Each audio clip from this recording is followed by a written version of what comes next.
My name is Shums Kassam. I'm from Richmond Hill, Ontario, which is in the Greater Toronto Area, and I'm in third year ECE option.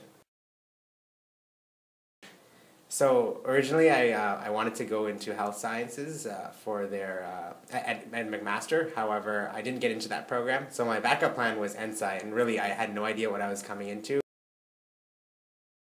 I was in the past involved in Engineers Without Borders, so I took on a role, I progressed in that role over a span of 3 years, starting with working as the VP of Member Development in second year, and then I was a president last year. I just recently am finishing the Next 36 program, which is a program for young entrepreneurs to start their own business with other young entrepreneurs. And I'd say the biggest struggle I recently had was just finishing up this year, being a president of a club, trying to start a business as well as doing exams in ECE. So in first year, in the summer, I worked at the Autism Research Center in Holland Bloorview Kids Rehab Hospital. I was building an Android app for children with autism. It was pretty much my first major exposure to programming, which kind of got me into that space. I came to ECE thinking biomed program, that's why I went to work for a hospital, but ended up doing work in ECE in software engineering, so I found that a lot more intriguing.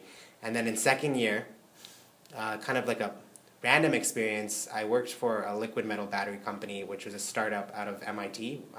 The startup started by Donald Sadoway and David Bradwell. So I was designing algorithms for detecting the state of charge of the battery, working on in-house software to measure important aspects of the battery. In third year, I applied to the Next 36, which I suggest everybody apply to. It's a great program. And there I started a company. I met my co-founder, Jacqueline, who's a finance and entrepreneurship graduate from McGill. We started a fashion company. So she has a fashion background. She's enthusiastic with fashion. We just got $100K from Startup Festival 2 weeks back, or 3 weeks back. Blink. Okay. JustBlink.com. Check it out. It's a mobile app. This is why networking is so important. The hospital was an opportunity that I learned about going through to EWB conference, and I met somebody who goes to biomedical engineering at Guelph University, and I was like, I want to do biomed, I want to be a doctor, blah, blah, blah, and he was interested in that. So I connected with him, and he told me like 16 different opportunities, and I applied to all of them, and then I got the hospital job. And then the Next 36 was just a pure application process. The love for entrepreneurship came over time. It started, I'd say, with, so out of the first year job that I had, I got the feel of what it feels like to try to build something commercializable, even though it was through research. And then EWB had a huge impact on entrepreneurship and my perspective on entrepreneurship, because it showed how entrepreneurship can impact lives, and how you're building businesses, which is also creating prosperity for people. Because when it comes down to it, getting jobs is extremely important, because you're providing basically a source of income for people's families. So I actually don't think option is that important. I think it's just a matter of what direction you go, right? Because people get fixated on, is there job opportunities? Will I be able to get a job? Will I be able to do this opportunity?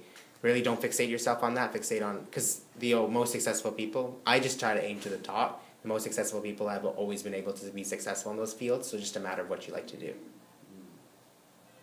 What you actually learn, I value less. It's more of the experience of how to learn that I value. Advice.